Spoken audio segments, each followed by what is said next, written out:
ব্যাপারে প্রত্যেকটা মসজিদের ইমাম, মুয়াজ্জিন, স্থানীয় আলেম ওলামা যারা আছেন আপনারা তৎপর থাকবেন। 2 নম্বর, নকলা থানায় হক্কানি ওলামায়ে কেরামের পরামর্শ ছাড়া দাওয়াত ও তাবলীগের কোনো কার্যক্রম চলবে না।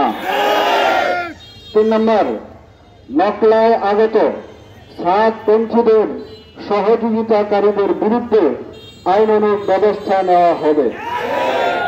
4 নম্বর, আগামী বৃহস্পতিবারের মধ্যে নকলা বড় মসজিদ মার্কাজে প্রকাশ্যে তওবা করে সাতপন্থীরা ফিরে না আসলে তাদের বিরুদ্ধে কঠিন পদক্ষেপ নেওয়া হবে।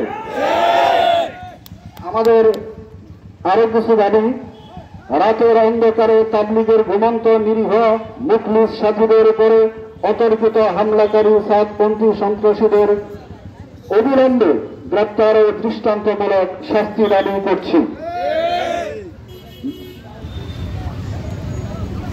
সকল মসজিদে তাদের কার্যক্রম নিষিদ্ধ করতে হবে এবং সন্ত্রাসীদের গডফাদার ইঞ্জিনিয়ার ওয়াসিফ, তার ছেলে ওসামা, মুয়াজ বিন নূর, জিয়া বিন কাসিম, আব্দুল্লাহ মনসুর, রাজা আরিফ সহ সকল গডফাদারদেরকে অনতিবিলম্বে গ্রেপ্তার করতে হবে। কাকরাইল মসজিদে প্রবেশ এবং তুরাগ নদীর তীরে বিশ্ব ইজতেমার মাঝে তাদের কার্যক্রম স্থায়ীভাবে নিষিদ্ধ করতে হবে।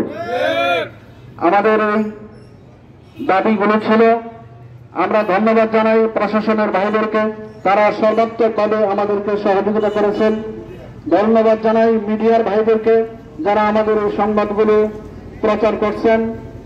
আমরা আরো ধন্যবাদ জানাই নকলা উপজেলার সর্বস্তরের তৌহিদি জনতা, আলেম ওলামা, দাওয়াত ও তাবলীগের সাথী ভাইদেরকে ধন্যবাদ জানাই এবং স্নেহ জানাই যে সকল তালেবে ইলম ছাত্র ভাইয়েরা এখানে উপস্থিত হয়ে আজকের এই বিক্ষোভ মিছিল এবং প্রতিবাদ সমাবেশকে সাফল্যমণ্ডিত করেছেন।